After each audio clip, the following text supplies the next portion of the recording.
아기들 첫걸음 뗄 때 한번 떠올려 보세요. 되게 불안정하게 비틀거리면서 내딛는 그 한 걸음 있잖아요. 그게 어떻게 우리 어른들의 자연스럽고 힘찬 걸음으로 바뀌는 걸까요? 오늘은 여러분이 보내주신 이 운동 조절학 자료를 보면서 우리가 걷는다는 이 놀라운 능력을 어떻게 배우고 완성해 나가는지 그 비밀을 한번 파헤쳐보겠습니다. 네, 오늘 분석의 핵심은 바로 이겁니다. 걷기가 그냥 단 하나의 기술이 아니라는 사실이죠. 기본 리듬하고 자세 안정성, 그리고 적응 능력, 이 세 가지 기둥이 각기 다른 속도로 자라나면서 서로 조화를 이루는 과정이거든요. 세 명의 연주자가 각자 다른 악보로 연습하다가 어느 순간 완벽한 교향곡을 만들어내는 것 같다. 이런 말씀이시네요. 네, 아주 정확한 비유입니다. 비유가 정말 와닿는데요. 그럼 먼저 그 세 연주자가 누구인지, 그러니까 걷기의 3요소가 뭔지부터 알아봐야겠네요. 좋습니다. 그리고 그들이 어떻게 합을 맞추어 나가는지, 또 그 과정에서 겉모습은 물론이고 보이지 않는 힘이나 근육의 신호는 어떻게 변하는지, 마지막으로 뇌와 신체의 성장이 이 교향곡을 어떻게 지휘하는지까지 한번 깊이 들어가 보죠. 좋습니다. 그럼 첫 번째 연주자부터 만나볼까요? 바로 전진 및 패턴 생성, 다시 말해 걷기의 기본 리듬입니다. 이게 가장 기본이 되는 요소겠군요. 네, 가장 먼저 나타나는 능력이기도 하고요. 사실 놀랍게도 갓 태어난 신생아의 발을 바닥에 살짝 닿게 하잖아요.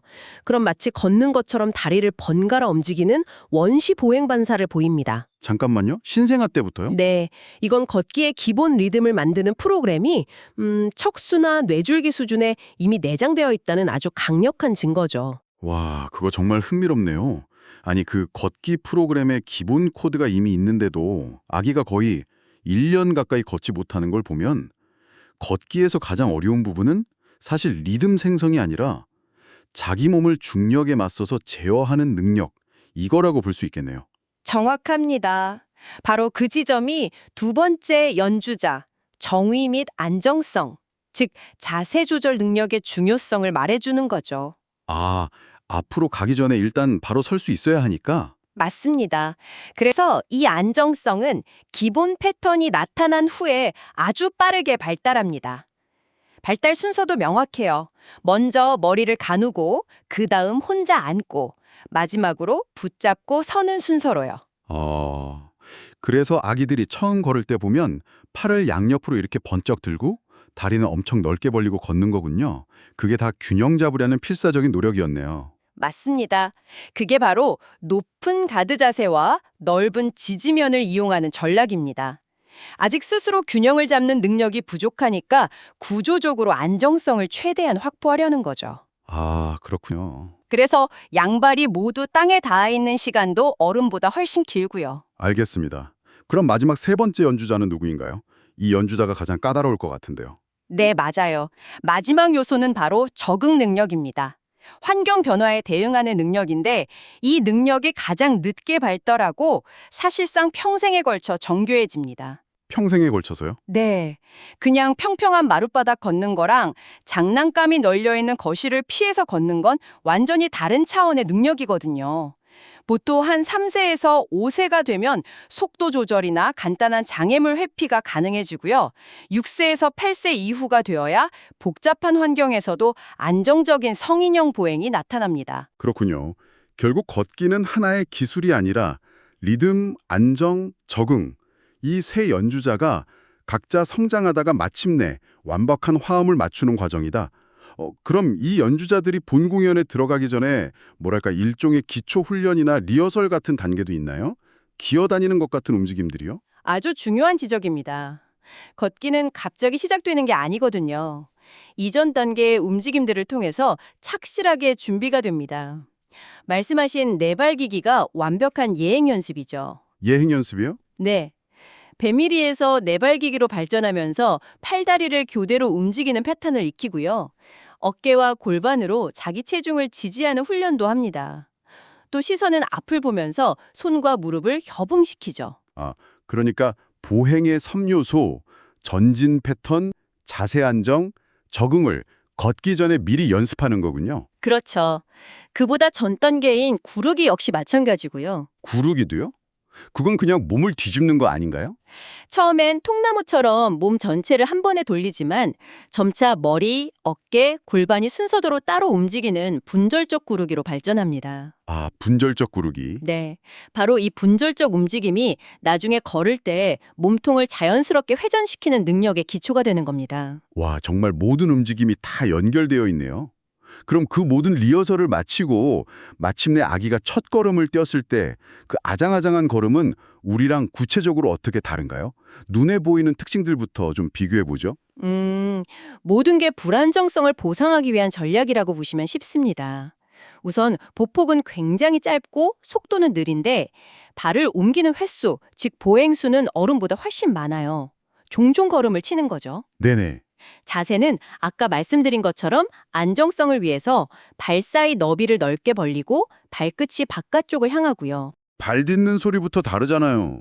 어른들은 또각또각 이런 느낌이면 아기들은 쿵쿵 하고 발바닥 전체로 걷는 느낌이던데요. 맞습니다. 발 뒤꿈치가 먼저 닿는 패턴이 아직 불분명하고 발바닥 전체로 쿵 하고 딛는 경우가 많죠.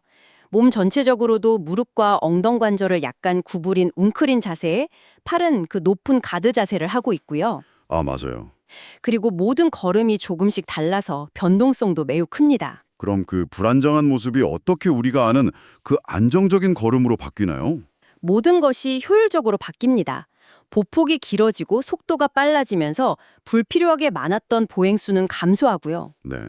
넓었던 발너비는 좁아지고 명확한 발 뒤꿈치 닿기가 나타나죠. 가장 극적인 변화는 상체에서 나타나는데 균형 잡으려고 번쩍 들고 있던 팔이 내려오고 몸통 회전과 함께 자연스러운 팔 흔들기 패턴이 나타나는 겁니다. 아, 드디어. 네, 비로소 효율적이고 안정적인 걸음걸이가 완성되는 거죠. 그렇게 겉모습이 안정적으로 바뀐다는 건 결국 보이지 않는 내부에서도 엄청난 효율화가 일어나고 있다는 신호겠네요. 예를 들어서 힘을 쓰는 방식 자체도 완전히 달라질 것 같은데요. 바로 그 점이 이 이야기의 핵심입니다. 보이지 않는 동력학과 근육 신호의 변화가 진짜 혁신이죠. 먼저 동력학, 즉 힘의 변화부터 살펴보면 우리가 걸을 때 발이 땅을 누리는 힘, 지면 반발력이라는 게 있습니다. 아, 그거 약간 체중계에 올라갔을 때 숫자가 뜨는 것과 같은 원리의 힘이겠군요. 정확합니다. 그런데 그 힘의 패턴이 아이와 어른이 완전히 달라요. 초기 보행에서는 발목으로 땅을 강하게 밀어내는 힘이 약해서 주로 엉덩관절을 움직여서 추진력을 만들어냅니다. 좀 비효율적이겠네요. 네, 비효율적이죠. 반면 보행이 성숙해지면 발을 떼기 직전에 발목이 땅을 강하게 밀어주는 힘, 즉 발바닥 굽힘 파워가 강해지면서 추진 효율이 극적으로 높아집니다. 오, 자동차로 치면 1단 기어로 RPM만 높여서 가다가 드디어 적절한 타이밍에 기어 변속을 해서 부드럽고 힘있게 나아가는 느낌이네요. 그 비유가 아주 적절합니다. 그럼 근육을 사용하는 방식은 어떤가요? 거기도 혁신이 일어나나요? 근육 활성의 변화는 정말 극적인데요. 초기 보행의 가장 큰 특징은 동시 수축입니다. 동시 수축이요? 네, 쉽게 말해서 브레이크랑 엑셀을 동시에 밟는 것과 같아요. 관절을 구부리는 근육과 펴는 근육이 동시에 힘을 줘서 관절을 뻣뻣하게 고정시키는 겁니다. 아, 불안정하니까 일단 관절을 잠가서 안정성이라도 확보하려는 일종의 안전 모드인 셈이군요. 근데 생각해보니까 우리 어른들도 빙판길 걸을 땐 온몸에 힘 꽉 주고 뻣뻣하게 걷잖아요. 그게 바로 이 동시 수축을 다시 소환하는 건가요? 맞습니다. 바로 그겁니다. 극도로 불안정한 상황에선 우리도 가장 원시적이지만 안전한 전략을 다시 꺼내 쓰는 거죠. 와, 하지만 이건 에너지를 엄청나게 낭비하는 방식입니다. 그래서 보행이 성숙해지면 이게 위상성 활성으로 바뀝니다. 위상성 활성이요? 네, 필요한 근육이 필요한 순간에만 탁 켜졌다가 꺼지는 방식이죠. 이 덕분에 관절이 유연해지고 에너지 효율이 급격히 증가하는 겁니다. 와, 안전 제일의 동시 수축 모드에서 에너지 효율의 위상성 활성 모드로 바뀌는 거군요. 이 모든 변화를 듣고 나니 근본적인 질문이 생기네요. 이 복잡하고 정교한 교양곡의 지휘자는 대체 누구인가요?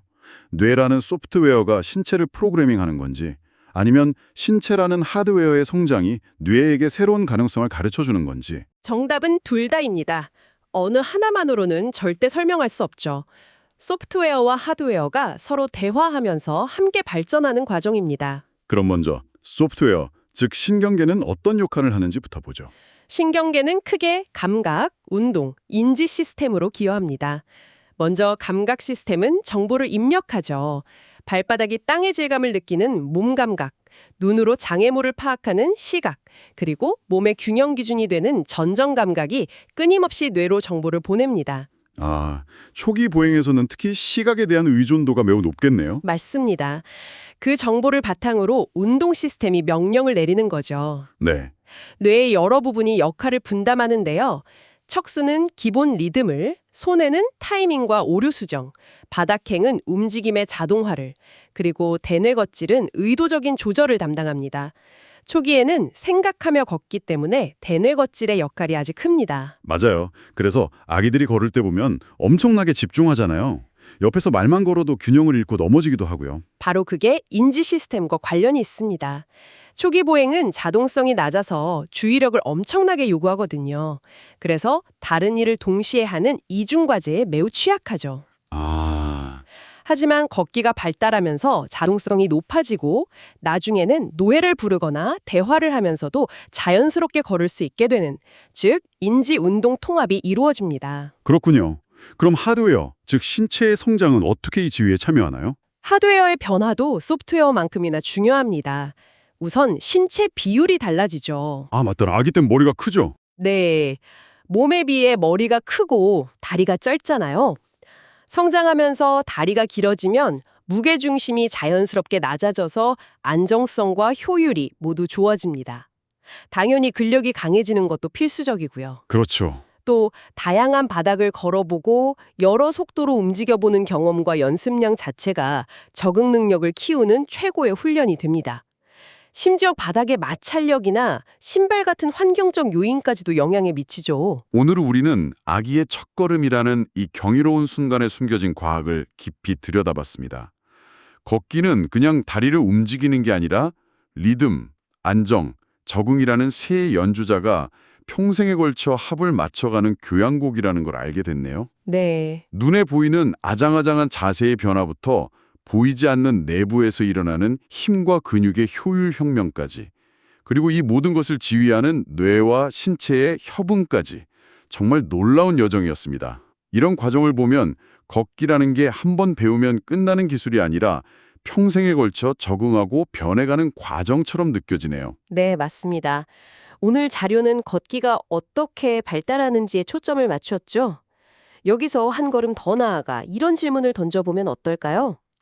성인이 돼서 너무나 당연하고 자동적으로 여기는 이 걷기라는 행위가 만약 빙판길을 걷거나 한 번도 쳐본 적 없는 새로운 춤을 배우거나 혹은 부상에서 회복하는 것과 같은 새로운 도전에 직면했을 때 어떻게 변할까요? 아, 어쩌면 우리도 그 순간만큼은 이 발달 단계를 아주 빠르게 다시 거치는 것 아닐까요? 넘어지지 않기 위해 안정성을 찾아 보폭을 넓히고 모든 감각과 의식을 발걸음 하나하나에 집중하면서 말이죠. 여러분의 경험은 어떠신지 한번 생각해 보시는 것도 흥미로울 겁니다.